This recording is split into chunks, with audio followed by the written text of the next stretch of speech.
নমস্কার বন্ধুরা, কাকলি রান্নাঘরের পক্ষ থেকে সকলকে জানাই আন্তরিক অভিনন্দন, ভালোবাসা, শুভেচ্ছা।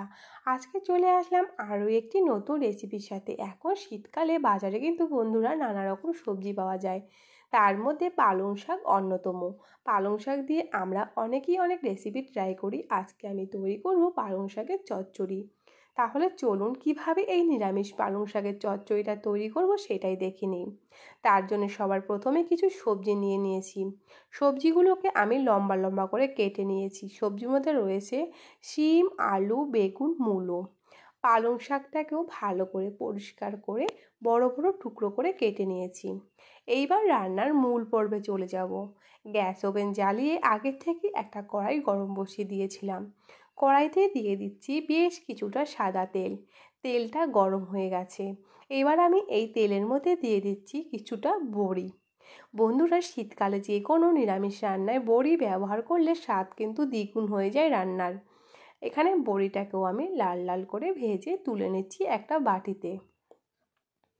বড়িগুলো সব বাটিতে তোলা হয়ে গেছে।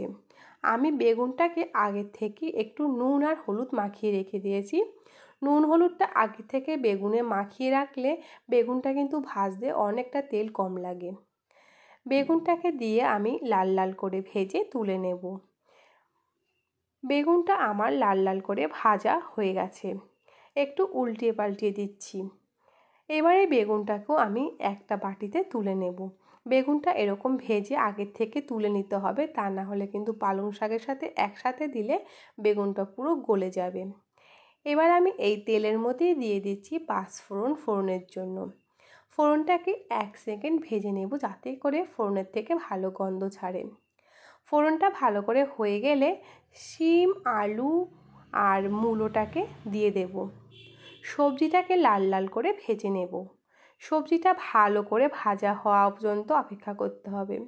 দেখুন, সবজিটা কিন্তু আমার এখানে ভালো করে ভাজা হয়ে গেছে। এবার আমি এই ভাজা সবজির মধ্যে দিয়ে দিচ্ছি কেটে রাখা পালং শাক। শাকটাকে দিয়ে আমি সমস্ত সবজির সাথে ভালো করে মিশিয়ে নেব। গ্যাসের ফ্লেমটা কিন্তু হাইতে রেখেই রান্নাটা করে নিতে পারেন, কেননা পালং শাক থেকে অনেকটা জল বেরোয়, আর এই শাকটা কিন্তু জলটা পুরো শুকিয়ে নিতে হবে। দিয়ে দিচ্ছি এখানে 5 থেকে 6টা চেরা কাঁচা লঙ্কা। এবার এর মধ্যে বাকি মশলাগুলো দিয়ে দেব। সবার প্রথমে দিয়ে দিচ্ছি 1 চা চামচ হলুদ গুঁড়ো, 1 চা চামচ নুন, দিয়ে দিচ্ছি এইখানে আমি 1.5 চা চামচ চিনি। চিনিটা কিন্তু অবশ্যই আপনারা কে কতটুকু পছন্দ করেন সে বুঝে কম বেশি করে ব্যবহার করবেন।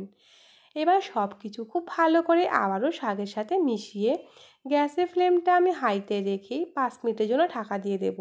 মাঝে মধ্যে একবার দুবার নেড়েচেড়ে দিতে হবে। 5 মিনিট পর ঢাকাটা খুলে দেখুন এখানে সবজিটাও অনেকটা ভালো করে সেদ্ধ হয়ে গেছে, আর শাকটাও কিন্তু মজে একদম অল্প হয়ে গেছে। এইবার আমি এই পালং শাকের মধ্যে ভেজে রাখা বেগুন আর দিয়ে দেব ভেজে রাখা বড়ি। সবার শেষে দিয়ে দেব কিছুটা ধনেপাতা কুচি। সব কিছু ভালো করে মিশিয়ে আরও 2-3 মিনিট রান্না করে নেব, জলটা শুকিয়ে যাওয়া পর্যন্ত। তাহলে বন্ধুরা তৈরি হয়ে গেল দারুণ স্বাদের দারুণ টেস্টি পালং শাকের চচ্চড়ি। এই পালং শাকের চচ্চড়িটা গরম গরম ভাতের সাথে আর রুটির সাথেও কিন্তু খেতে লাগে অসাধারণ। তাহলে বন্ধুরা, আপনার যদি আমার এই আজকের রেসিপি ভালো লেগে থাকে একবার হলো বাড়িতে অবশ্যই ট্রাই করবেন। সেটা কেমন হয়েছে কমেন্টে জানাতে ভুলবেন না। ভালো লাগলে লাইক শেয়ারের অনুরোধ রইল। আর এরকম নিত্য নতুন সহজ ধরনের রেসিপি পেতে যে সকল নতুন বন্ধুরা এখনও চ্যানেলটিকে সাবস্ক্রাইব করেনি তাদের কাছে অনুরোধ চ্যানেলটিকে সাবস্ক্রাইব করে পাশে থাকার। ধন্যবাদ।